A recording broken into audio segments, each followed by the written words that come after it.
I am Hannah Turner, a 38-year-old woman, and I have never truly felt alive until I met him. I am the wife of Mark Turner, a successful lawyer, the man whom the world thinks is perfect.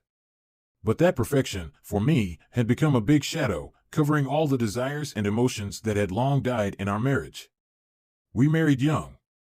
Everything was wonderful. He was the man I loved, the man I trusted, and the one I always dreamed of having a happy family with. But when our children left for college, this house suddenly became cold, empty. We no longer had those evenings together, no more conversations over dinner. It felt like this marriage was just a title we both tried to keep, even though we both knew that things were no longer the way they once were. I started to feel lost. Long nights passed as I sat alone in the empty room, staring into the void. Mark seemed unaware of the change in me. His work, big cases, were all he cared about. I didn't blame him, because I understood that work is important, but sometimes I just wanted him to realize that I needed him too, not just as a life partner, but as the man I loved, the one who would make me feel like I wasn't being left behind. Then one day, at a charity event I attended to kill time, I met Jason Brooks. He was a man much younger than me, with a bright smile and overflowing confidence. From the first moment we met, I felt something unusual. He wasn't like the other men I had met. He didn't look at me as a middle-aged woman in need of attention.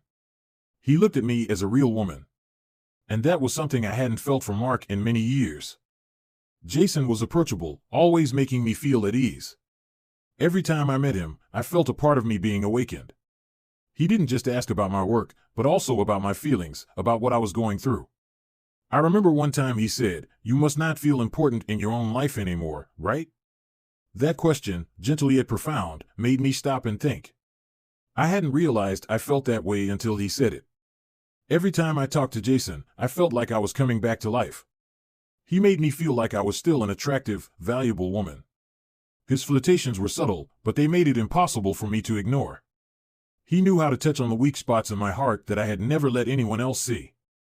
And then, not long after, I made a decision that I would regret for the rest of my life.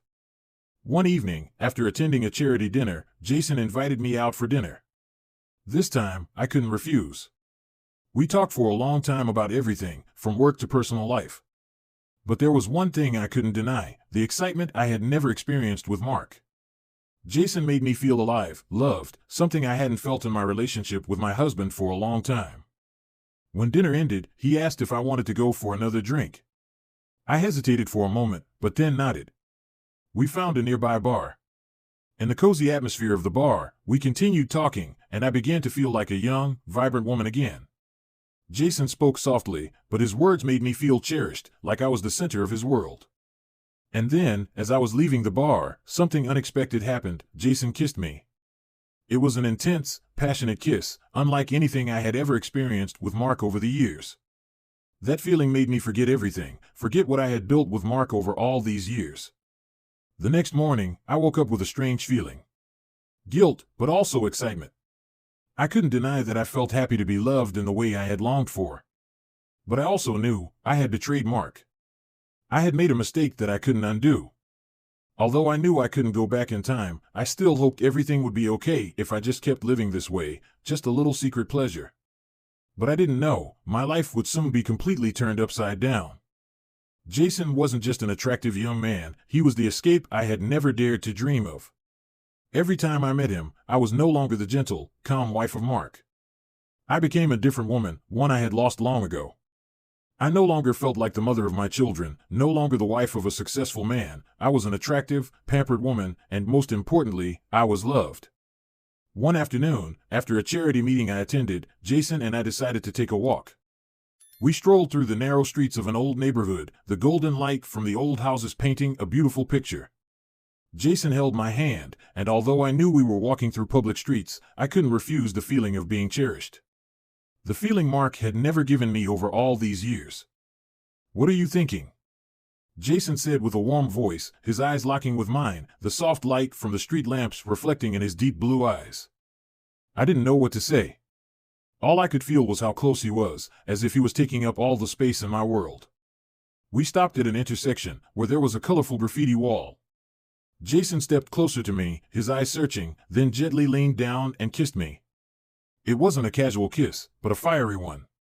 I felt everything around me being swept away, leaving only me and him, entwined in longing and passion. I knew I was wrong, but at that moment, I just wanted to savor every second.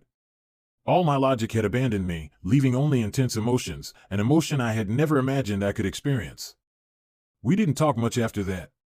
Our meetings became more frequent, and with each one, I felt myself falling deeper into an inescapable spiral. Jason wasn't just a lover, he had become a part of my life. He gave me a rebirth I didn't know I had longed for. The feeling of being noticed, being loved, was truly too sweet. But I still couldn't stop worrying. Worrying about Mark, worrying about what I would face when the truth came out.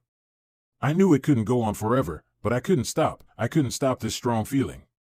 Every time I left Jason, I felt a part of me breaking, but every time I went back to Mark, I felt empty. One day, when I was preparing for an important meeting at Mark's company, I received a message from Jason. "Can I see you tonight?" The brief message made my heart race. I felt tense, but I couldn't resist the urge to meet him. I secretly created a fake excuse to leave the office early. In reality, I just wanted to meet Jason. I went to the small cafe where we often met.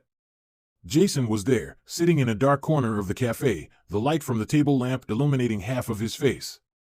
He looked at me with a sad gaze, as if he was waiting for something from me. "I don't want you to have to do this, Hannah," Jason said gently as I sat down. "You don't have to hide from me, you know. I just want you to be happy." His words made me feel torn. The guilt surged strongly inside me. I knew I couldn't continue living in this lie, but every time I tried to leave, there was a reason for me to come back. I wanted everything, a new life, a new love, but I didn't want to lose what I had with Mark. I couldn't keep dragging this game on. But when I looked into Jason's eyes, I felt like an addict looking for the satisfaction from something I hadn't been pampered with in so long. The truth was, I was living in a vicious cycle, and I didn't know how to escape. The price I would pay when everything was exposed would definitely be high. But when I thought about Mark, I couldn't help but feel a heart-wrenching pain. He was the husband I once loved, but now, that connection seemed broken. What I was searching for wasn't love, but redemption for myself. Each meeting with Jason pulled me further away from Mark, but it also pushed me closer to a truth I didn't want to face. I was slowly losing myself in this affair, and that made me unable to stop feeling afraid. The guilt weighed down on me like a heavy stone on my chest. But I couldn't stop. Every time I met Jason, my heart raced, and my mind felt like it was no longer in control. Our meetings became more frequent, seemingly a part of my life I couldn't live without. Facing Mark, I still tried to act normal, but every time I came home, I felt like a liar. On those silent nights, I lay in bed, unable to sleep, my hands secretly fiddling with my phone. The guilt made it hard for me to breathe, but a part of me couldn't stop thinking about Jason. He was a part of my life now. When I went to work with Mark, I couldn't help but remember Jason. The tender looks he gave me when we met, his warm smile, and his care for me made me feel truly important. That feeling made me vaguely think that I had found something Mark couldn't provide, the feeling of being loved and valued. The feeling I had long lost. Once, Jason and I met at a quiet cafe after I had purposely found an excuse to leave work early. He looked at me intently, then paused as if he was searching for the right words to say. "Hannah, you don't have to hide from me, you know. I just want you to feel free. We can have everything, if you want." He said in a warm voice, but there was something urgent in it, as if he feared I would abandon this relationship. I looked at him, my heart full of conflict. I wanted to refuse, to push him out of my life, but then a part of me didn't want to give up this feeling of being loved. I hadn't felt that from Mark in a long time. It felt like I had been forgotten, and Jason, like a shining light, illuminated a part of me I had been trying to hide. But I also knew that everything had gone too far. This relationship wasn't as simple as I thought. Jason wasn't just a temporary lover, and I couldn't just see him as a fleeting pleasure. I knew that. But I also couldn't deny that what I felt from him was real. Slowly, I began to feel like I was living in another world, one where I could be myself without hiding. That feeling made it impossible for me to go back to my old life. However, deep inside, I knew I was doing something wrong. I started to feel afraid that one day, Mark would find out. The lies I had told him now felt like a massive burden on my shoulders. I began to worry about my meetings with Jason, about the messages, the calls that I couldn't control anymore. One evening, when Mark wasn't at home, Jason and I decided to meet in the apartment I had rented. It wasn't big, but for me, it was a place where I could escape from my real life. Jason had been waiting for me there, and when I walked in, he looked at me as if I was everything. He hugged me tightly, as if we had been a part of each other for years. And when I looked into his eyes, I saw desire and love. But deep down, I felt fear. Fear that I would be found out, fear that I had gone too far. I knew that this wouldn't stop here. This relationship couldn't last forever. But I didn't want to let go. I couldn't stop searching for that feeling, the feeling of being loved, being pampered, something I had lacked for so many years. Then one day, when I was organizing my work, I received a message from Jason. The message was just 3 words: "We need to talk." There was nothing in the message to suggest that it was ordinary, and I felt a sense of unease rise in my chest. How could I face him now when everything had gone too far? How could I stop when I had sunk so deep into this whirlwind? I decided to meet Jason immediately. I didn't know what I was doing, but the feeling of anxiety and tension pushed me forward. I arrived at the familiar cafe, the place where we used to talk for hours. Jason was sitting there, waiting for me, his expression not the same as before, it was more serious. He didn't speak right away, just stared at me, and I could sense that something was wrong. "Jason, what's going on?" I asked, my voice slightly trembling. He didn't answer immediately, but after a few seconds, he said, "Hannah, you can't keep living in this mess. You have to choose, you can't keep living between 2 worlds." I sat down across from him, and inside me, it felt like a storm was brewing. Yes, I couldn't keep living this lie. But could I give up Jason? Could I go back to a life where I no longer felt happy? That question kept swirling in my mind, and I knew I didn't have much time to decide. Jason continued to look at me, his face now cold, as if he knew things couldn't go back to how they were. "If you can't choose, I'll have to leave. You have to decide." His words cut deep into my heart. But I couldn't deny that I felt like these were the words I needed to hear. Maybe it was time for me to face the truth I had been avoiding for so long. But did I have the courage to face the price I would have to pay for these lies? Jason didn't say anything else. He just sat there, silently staring at me, as if waiting for an answer that I couldn't give. The dim light in the cafe made his face look blurry, making it impossible for me to read his expression. But the look in his eyes made me feel like I was standing at a major crossroads in my life. I couldn't stop thinking about what had happened between us. I had been swept up in the whirlwind of guilt and passion. The gentle feeling of our secret meetings, the whispers, and the wonderful moments with Jason made me forget everything I had built with Mark over all these years. But now, I couldn't keep living like this. I couldn't keep lying to myself. Everything had come to a point where it was beyond repair. I knew I was falling into a deep hole that I couldn't get out of. But I still couldn't give up Jason. He had become a part of my life, a part one couldn't do without. Just as I was about to say something, my phone vibrated. I looked at the screen and saw Mark's name. My heart sank. How could I face him when my mind was so conflicted? Jason noticed the change in me. He didn't say anything, just stood up and walked out, leaving me alone in the quiet cafe. I looked at my phone, feeling like everything was starting to crack. I pressed the button to answer the call, trying to keep calm. "Where are you?" Mark's voice was calm, as if he was worried. "I've been looking for you all morning and I can't find you." I didn't know what to say. The guilt surged like a crashing wave in my mind.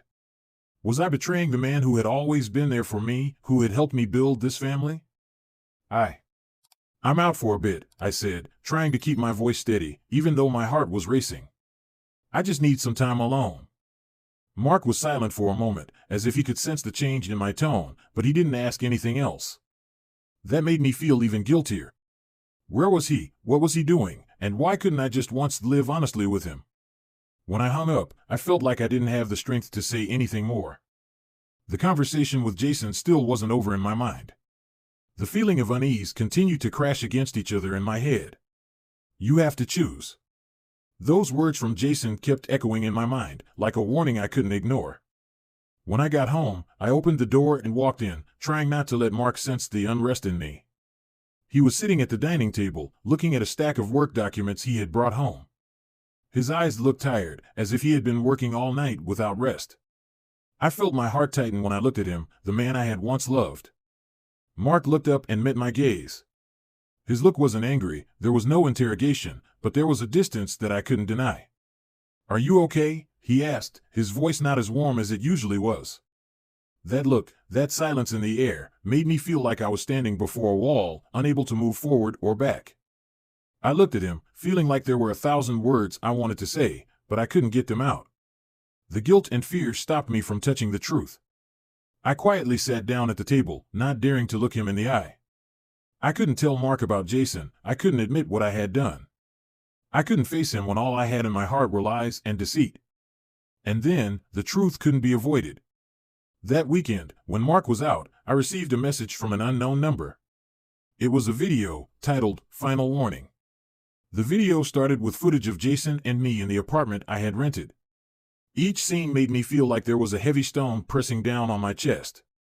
All the moments I thought were secret, the meetings I thought no one could know, were now exposed in the cold light of the truth. I stood frozen, looking at the phone screen, the question continuously repeating in my head, how did he know? How could Mark know everything I had never told him? At the end of the video, a question appeared, what will you say to Mark when everything comes to light? It was the voice of a man I didn't know, but I knew exactly who had sent this video. Mark. He knew. He knew everything. In that moment, I felt everything inside me collapse. All the lies, all the words I had used to cover things up, now only left emptiness.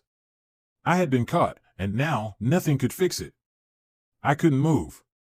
The video kept playing in my mind, like I was trapped in a nightmare with no way out. Each scene in the video, the times I laughed with Jason, the hurried kisses, all appeared so clearly, like I was looking at myself in a mirror, but I didn't recognize the woman in it.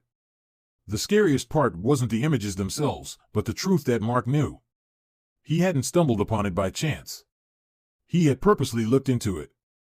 And in that moment, I realized that everything had gone too far to turn back.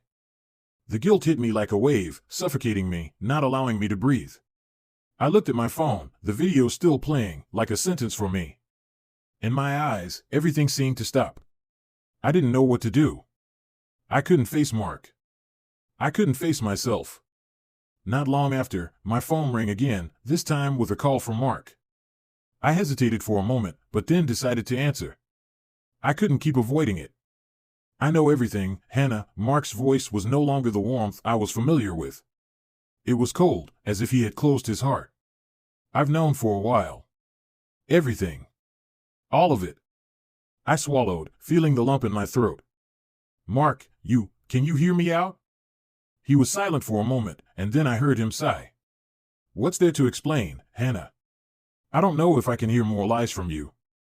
You've hurt me, you've hurt us. You've let yourself sink into this without thinking about what we had. I couldn't say anything more. The guilt was so overwhelming that I couldn't speak a single word. All the words inside me had died.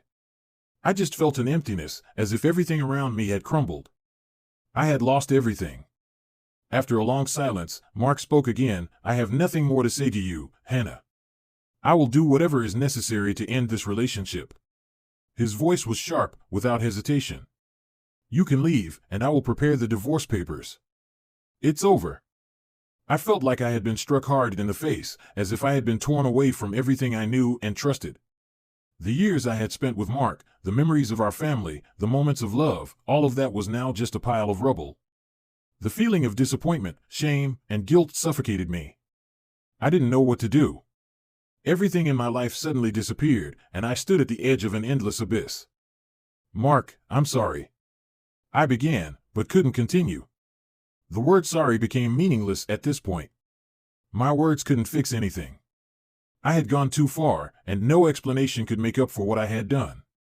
He interrupted, thank you for the apology, but I don't need it. I've done what I needed to do. Then, he hung up.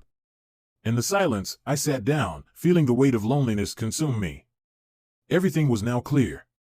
I had lost my family, I had lost the man who had been with me for all these years, and I had lost my own self-respect. The next day, I signed the divorce papers that Mark had prepared. All the joint assets, custody of the children, everything was divided. I had no objections because I knew I didn't deserve forgiveness. I realized everything was over, nothing could be fixed.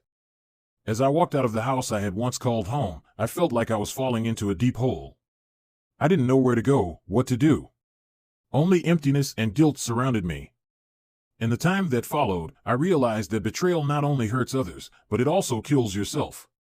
Every day, I had to live with the price of my wrong decisions, with the regret that couldn't be undone. Mark moved on, and I knew he would find happiness again.